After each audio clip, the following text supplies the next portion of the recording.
بيحصل لي بلاء في حياتي او حتى موقف بسيط بيزعلني بيأثر على طريقة تواصلي مع اللي حواليا وتركيزي في اي حاجة بعملها. ازاي امنع الموضوع ده؟ رقم واحد، بالفكر.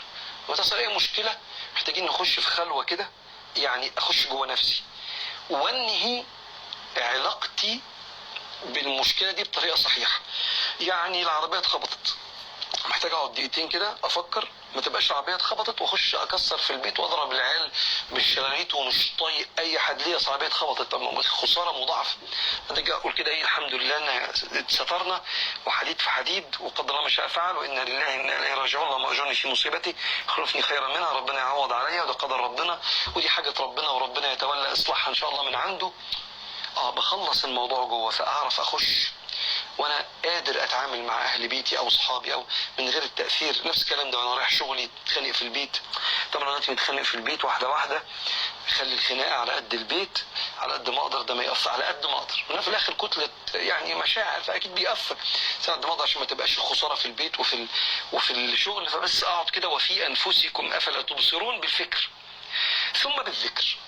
ورد لا اله الا الله بيضبط كيمياء القلب، خلي القلب قوي في استقبال الاحداث الحلوه فلا اطغى بالنعمه، وقوي في استقبال الاحداث الصعبه فلا. يا صباح النور والسرور، صباح الفل، صباح الورد، صباح الياسمين، صباح الطاقة الإيجابية على اخواتي الحلوين. عاملين ايه؟ يا رب دايما تكونوا في أتم صحة وأحسن حال.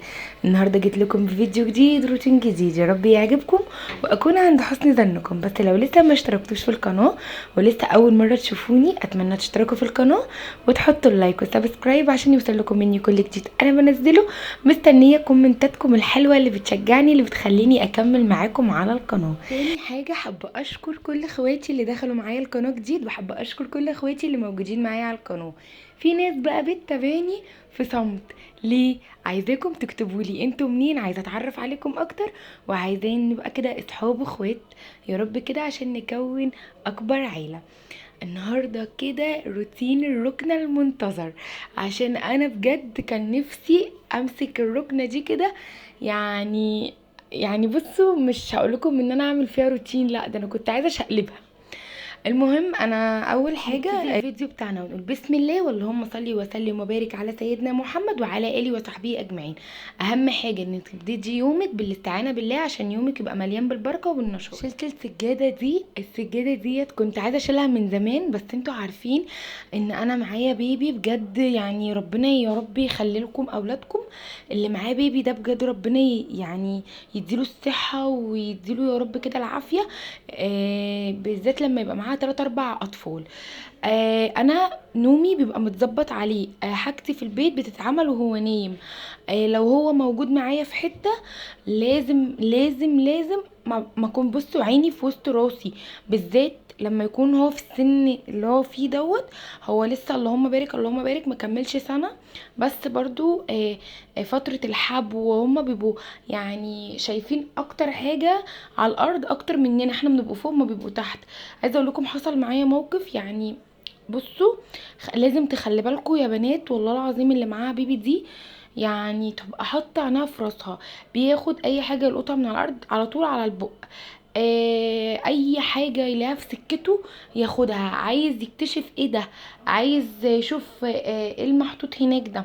فخلي بالكم بجد، اي حاجه تقع منك على الارض لازم تشيليها. فطبعا السجاده دي كانت غامقه، فكانتش بتبين لي حاجات كتير، فقلت لازم اشيلها لان هي صوف كمان وكان الجو حر قوي، وانا اصلا عايزه اغسلها. فهي هنزلها تتغسل، يا انا هغسلها معاكم ان شاء الله في روتين كده غسيل ايه سجاد. المهم بصوا بقى، شايفين الطراوه اللي طلعت لما السجاده اتشالت؟ اقسم بالله انا كنت حاسه ان انا بصوا في تكييف غير المروحه، حاسه ان يعني انا اتنفست في حاجه كده ايه، عارفين، باخد نفسي. المهم بقى شلت كده الارض، ورحت بقى كنسه الارض، وقلت بقى لازم الشرشوبه ميه بقى كده بكلور. عايزه اقول لكم انا عندي كميه نمل فظيعه، جبت دواء نمل من عند بتاع المنظفات ما عملش اي حاجه. اللي جرب حاجه للنمل يكتب لي. انا مش عارفه استخدم له ايه. انا استخدمت دواء كده، في ناس بتقولي لاستر، اللي هو بتاع الحشرات. ان شاء الله لما انزل السوق لو لقيته عند حد هجيبه، لكن لو حد جرب وصفه مجربه او اي حاجه يقولي عليها، لان بجد عندي نمل السنه دي فظيع.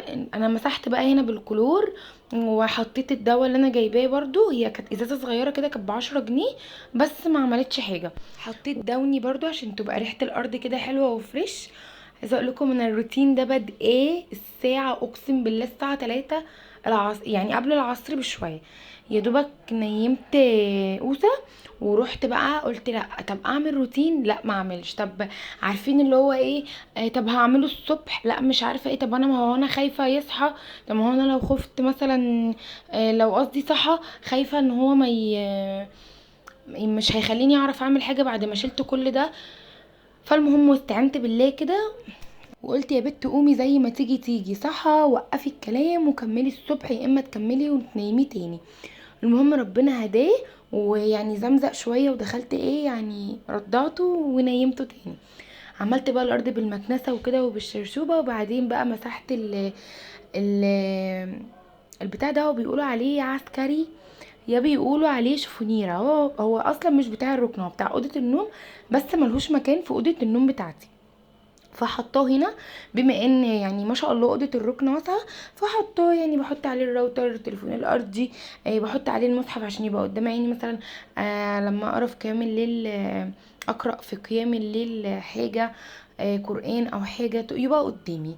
المهم فماما بقى، ربنا يبارك لها يا رب. بصوا انا مقشطه، هي هتسمع الفيديو ده وهتضحك. انا مقشطه ماما، انا كل ما اروح عندها لازم اخد من عندها حاجه.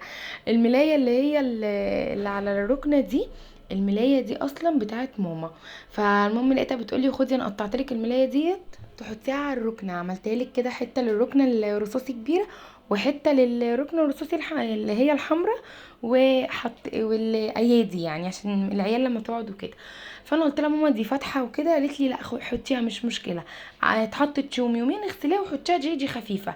لان انا التانية البني ديت هي كانت ملايه برضو، وانا ايه عملتها للركنه، وساعات بفرشها ملايه مع الخداديات والحاجه بتاعتها اللي هو السرير الصغير بتاع آسر. لان هي بقالي 6 سنين متجوزه ومش مطلعه ملايات، يعني مش مستهلكه الملايات كلها، فايه يعني الحاجه اللي بتدوب مني بعملها للركنه. يعني انا مش يعني انا صريحه اهو معاكم. فروحت بصراحه سالت على كفر للركنه امبارح، قال لي اللي هي المقاس الكبيره الرصاصي دي عامله 550 الواحده، والصغيره نفس الكلام. وسالت عند حد تاني قال لي عامله 490، وحد تاني قال لي 490 برضو الركنتين. فبقول له طب ما هي دي ركنه صغيره ودي ركنه كبيره، ليه؟ قال لي عشان هما بيبقوا نازلين، هي ركنه واحده، لو انت عايزه تاخديها تاخديها، مش عايزه تاخديها خلاص. لكن الطقم على بعضه عامل 950. طب قولوا لي يا بنات، لو انا جبت الطقم على بعضه ب 950 هيبقى اوفر لي طبعا ان انا اجيب كنبتين بس ب 800 جنيه او ب 900 جنيه واكتر كمان. فقلت لا، طب ما انا اجيب الطقم على بعضه ب 950، والكرسيين ابقى البسهم للكرسيين بتوع الصالون بره، هينفعوا. المهم بقى دخلت هنا، ايه رايكم في المشايتين دول اللي هو الاصفر في الاسود؟ انا كنت جايباهم كده غيار تاني، انا ما كنتش جبت العفش ساعتها ولا جبت اي حاجه. كانت الناس معديين اللي هم بيعدوا دول، ربنا يا رب يرزق الجميع، في الشارع بيفرشوا السجاد بتاعهم وكده، عندنا في اسكندريه بيعملوا كده، وربنا بيرزقهم ممكن ناس تشتري منهم. فاشتريت منهم الاتنين دول، واتنين بني كانوا اياميها كنت جايباهم، ايام كانت الحاجه غاليه، كنت جايباهم ب 500 جنيه او حاجه، كانت حاجه رخيصه قصدي. فالمهم يعني ايه، ساعات بحطهم في غرفه النوم، ساعات بحطهم كده. فلقيتهم الصراحه ان هم سهلين ان انا ايه كل شويه اشيلهم واعمل بالشرشوبه واكنس وكده. فقلت ايه حلوين دول يتحطوا كده لغايه ما اجيب ايه بديل سجاد.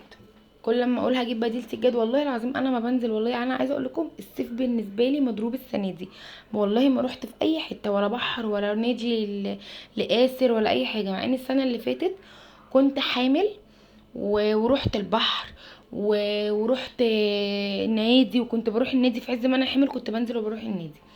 المهم عشان يعني ما اطولش عليكم. فرشت بقى الاوضه كده وروقتها، وقلت بقى ادخل اعمل غدا خفيف كده. كان عندي كبد فراخ، الطريقه ديت انا بعملها على طول في الكبد الفراخ، بتبقى تحفه. انا بطلت اجيب كبده مستورده، او ساعات بجيبها بلدي، عشان الكبده المستورده الصراحه بقت طعمها مش حلو خالص. فبتجيبي كبده الفراخ، بتشطفيها شطفه حلوه بالخل والليمون والميه طبعا، وبتغسليها وبتنضفيها من اي دم فيها او اي حاجه، وتسيبيها تتصفى. بصوا انا كنت سايباها هنا تتصفى قدامكم عشان تشوفوها. وبعد كده بتعمليها بقى بطريقه الكبده الاسكندراني، اعملوها واقسم بالله تطلع تحفه. انا بكلمكم النهارده كده والعيال نايمين بقى، فبسجل براحتي. فالمهم بتدقي بقى توم، فلفل حامي، او كوبي. انا ما حرقتش عشان قلت لو حد من العيال اكلها، مع ان هم ما اكلوش منها. كنت بحمر بطاطس بقى ورا. ماشي. حطيت بقى حته دقه كده وحبه خل، ورحت بقى نازله بالكبده. ما تقلبهاش اول ما تنزل، او قلبيها تقليبه صغيره تاخد بقى تشويحه كده، بعدين انزلي بقى عليها بالدقه اللي باقيه.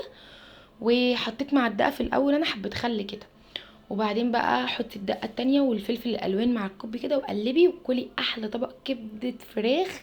كبده اسكندراني زي الكبده الاسكندراني بالظبط، هي الطعم بس مختلف سيكا عشان هي كبده فراخ. وقليت بطاطس وعملت طحينه، وعادي عصوري عليها ليمون برضو في الاخر.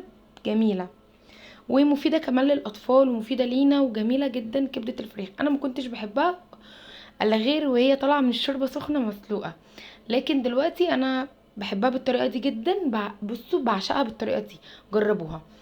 المهم الروتين الجاي ان شاء الله هنزل معاكم بترويقه مطبخ كده، واكتبوا لي في الكومنتات حابين ان انا اعمل لكم ايه بعد ترويقه المطبخ، ولا حابين اسيب ترويقه المطبخ دلوقتي واعمل لكم ترويقه حاجه تانية.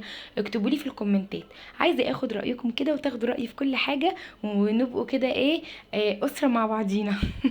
طبعا ايسر جاب كشري عشان مش بياكل الاكل دوت اكلته المفضله. هحضر الاكل كده معاكم بسرعه، وده روتيني النهارده. ما تنسوش دعمكم ليا، بحبكم كلكم في الله. اشوفكم في فيديو جديد وروتين جديد، مع الف سلامه، تصبحوا على خير.